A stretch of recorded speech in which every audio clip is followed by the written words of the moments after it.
we're here again. Pete's busy. There's Kit. We've got a parts pick-up day.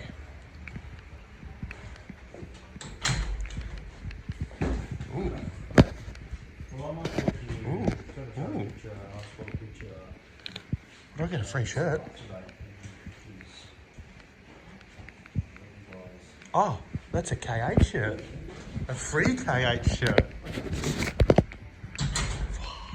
What a man.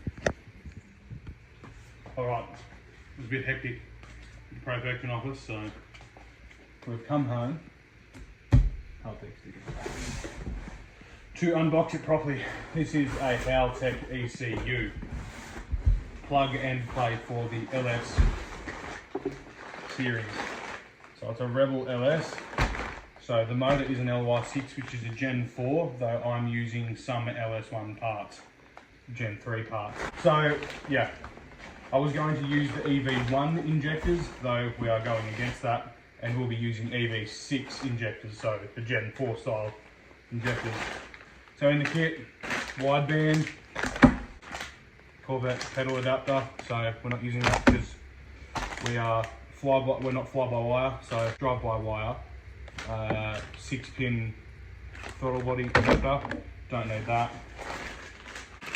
I've opted for a boost controller as well, so that's extra. So I've had to order that extra, which is the throttle body, so the IAC and the TPS. You got T56 transmission harness. So in my T400, I run a speed sensor with a transmitter. Your alternator plug, EV6 injector harness, map sensor harness. So there's an oil pressure sensor adapter harness, though we don't actually need that because we're running a Gen 3 oil pressure sensor. Some plugs for, I assume that is for the coil packs, and then like another style of alternator harness.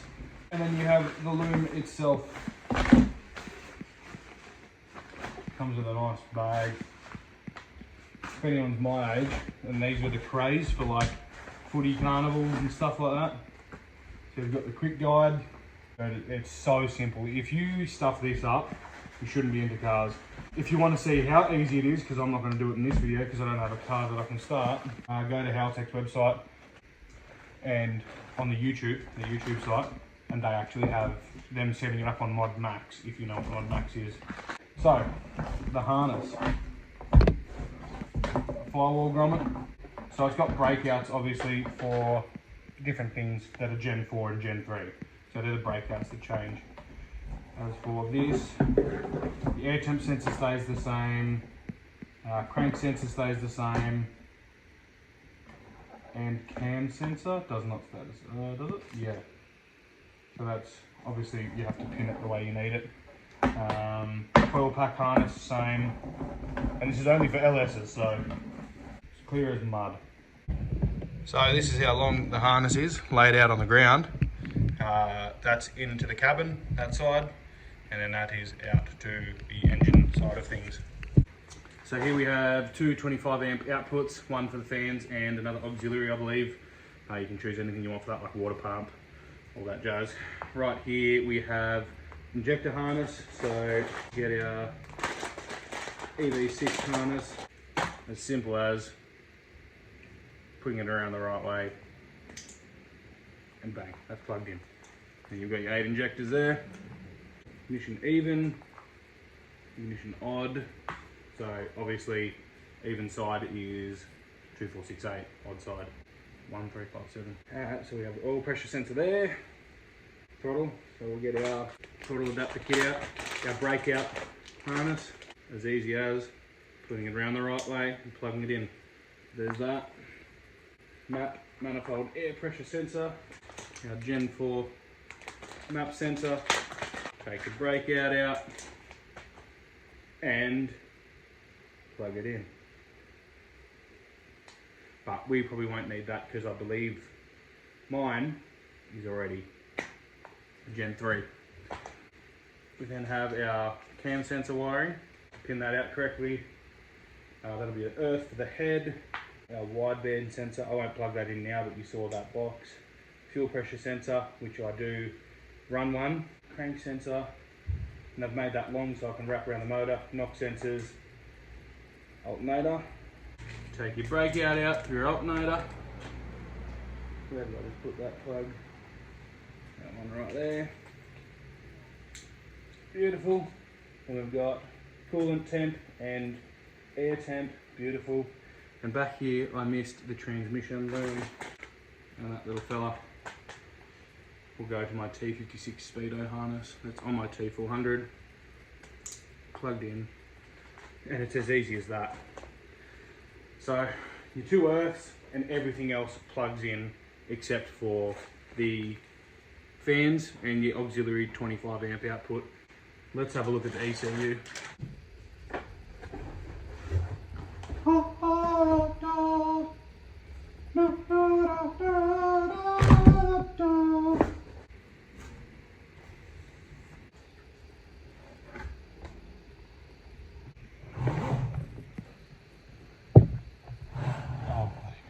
Main reason why I got the Haltech is for one thing and one thing only. This motor is not cheap anymore. And neither was the 383, though didn't cost me anything out of my pocket at the time because it was car for car. Sell car, buy car.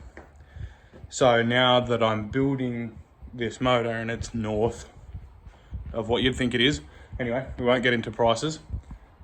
I want engine management and safety. So something that's better than the PO1 computer. So I've opted for the Haltech for how cheap it is. It's sort of a no-brainer for me, considering I had the boost controller, which is also for sale. It's just the e-boost street. So it's the little one like that. So I can sell that for 500 bucks, say. And then I also had my two-step, sell that for 500 bucks. And then I was also about to put a bump box in, sell that for 500 bucks.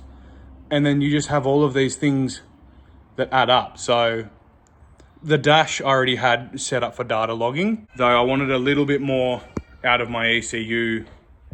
So it was a no-brainer. All I had before was fuel pressure, oil pressure, coolant temp, tacho, and voltage. So those are the only things that I could data log with the dash anyway. So now every sensor that it has, plus more what I can put in, it will data log on the ECU. So to me, that was my reason why. Bit of safety, bit more data logging, and bump box feature. So no brainer.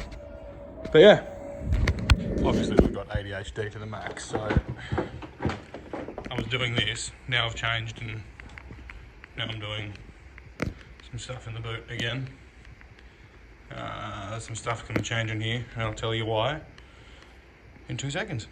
What you do is you'll just quickly take all the stuff out of the back, then you'll open it up and your boot will be going somehow, but that's really the gist of it.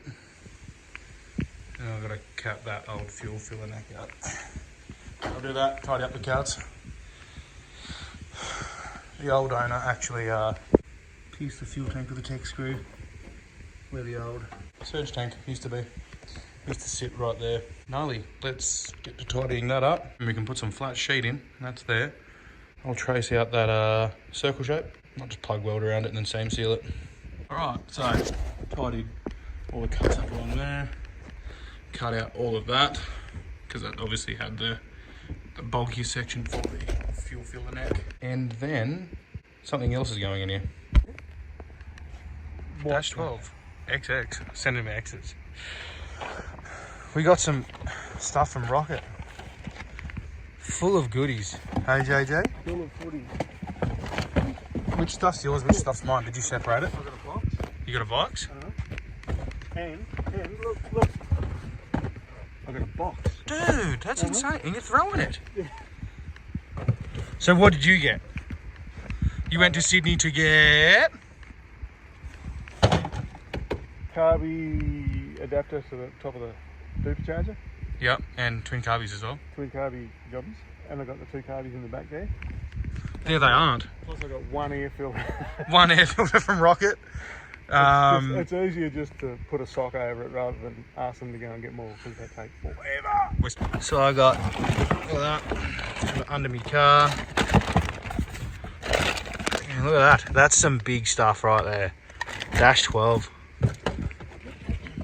One of them. Ooh, there's one. You only need one now, remember, because you only got one air filter. I'll just stack them on top of each other. And there's the other one. So for summer nuts, the HQ is just going twin carby because it's going to be a bit too hard to set up the mechanical injection. So they say. It was my idea. I conned him into it, but oh well. It's going to make it so much easier twin carby just for now. And then you can go twin filter later. But yeah, so look at this big box. What's this? Pharmacy stuff. I won't read that out. What is that for? Erectile dysfunction. So that's a measuring stick. This is so you can measure squares. It's 74 by 55.5 by 34 centimeters. So it's just so you can measure stuff. Ooh.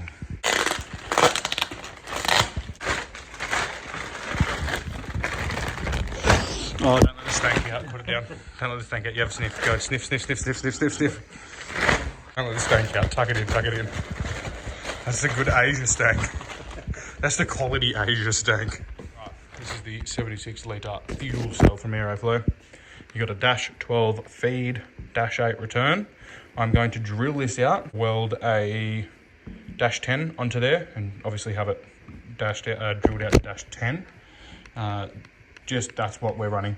Dash 12 ports up here for the breather, and you can plug it. So I'll show you what I'm going to do with that in a second. For the meantime, I'll show you the triple fuel pump hanger. So it's got the bulkhead style fitting in there, so they all go to one feed to the top of the dash 12. And then inside there, marvelous fuel gauge. So 0 to 20 ohm, I believe. I'll have to double check.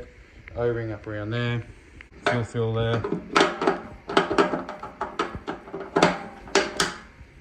Happy days. Breathers, we've got the rollover valve, which is a ball inside that. So if it rolls over, it blocks fuel from falling out. Like imagine if you're on your lid. Fuel cell is usually this way. If you roll over on your lid, ball comes to the top, blocks the hole from venting out. So that will go there and screw in. And it's got a dash 8 orb fitting. So that'll go to dash 8. Got the 8 ORB to 8 AN. That'll be the rollover. And then this filter, an AN style fitting. That'll obviously have 2 hose ends in between.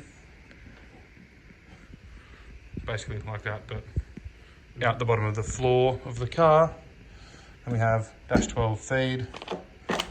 Don't need that right now. You didn't get the plug for that. That's right. So the threads on that, measure it.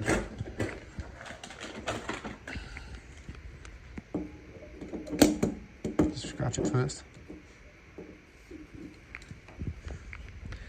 Comes in at 17.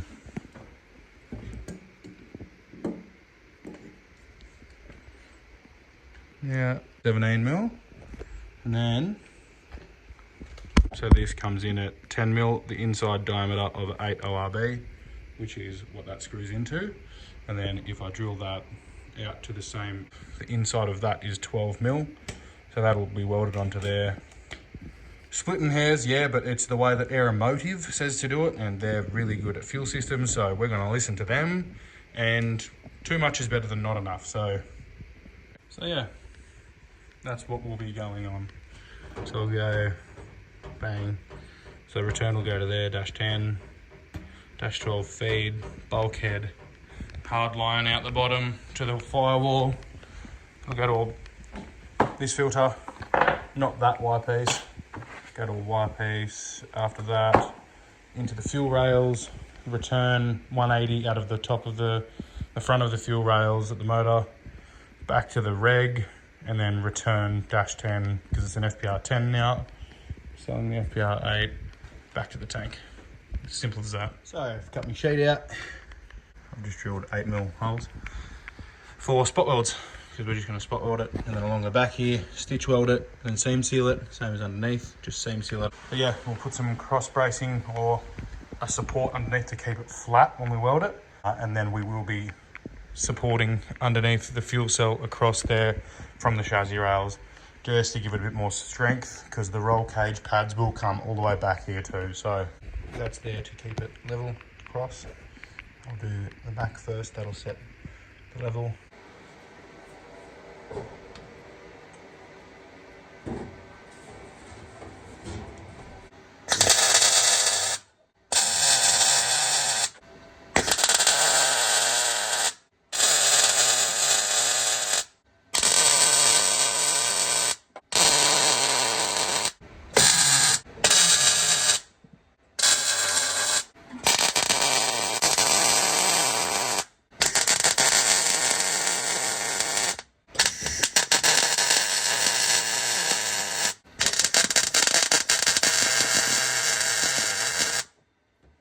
Cell in, measured up, distance wise, a couple of shackers, a couple of fingies.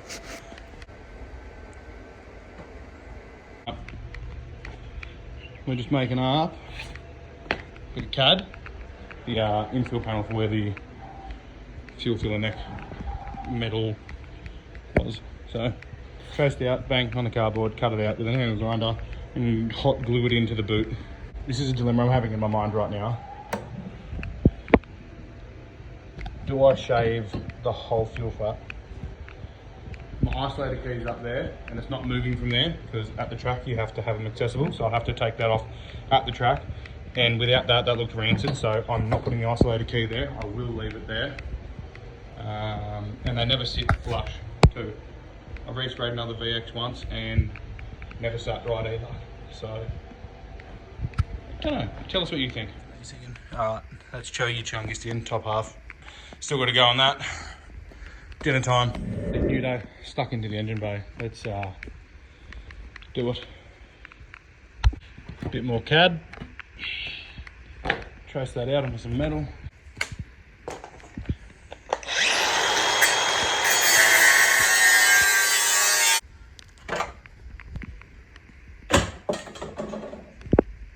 Miserable and gloomy is the weather to be working on your car.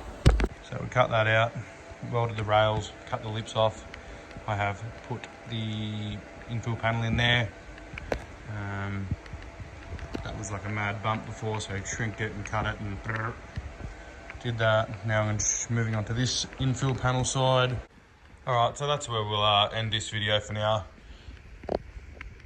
Welded all that there. The lips of the chassis rail, they usually come up like that.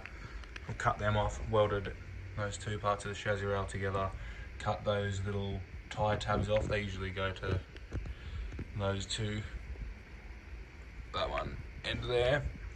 Taken them off, tidied it up a bit, and obviously welded all of them up. That's about as far as we'll go. I'll sand it all, bog it, prime the engine bay. I've got the rebuild kit for the front end now, some Super Pro bushes and whatnot. And hopefully the next couple of videos will be a little bit more exciting, less informative, more action. Though that's just where we are, and we're just obviously trying to upload one video a month, so trying to keep up to that promise. Sometimes it's boring, but it's one a month. So don't be greedy, don't be sad. One day there'll be videos of this every month, drag racing, or going to power cruise, or going to summer nights, or street cruising, doing cool stuff. So keep watching, buy some merchandise if you want. Subscribe, like, share, comment, interact with us. Tell us what your name is. Comment something as weird as you possibly can. Don't care if it's even irrelevant to the video. Just engage with us. Thank you very much, guys. We'll see you on the next one.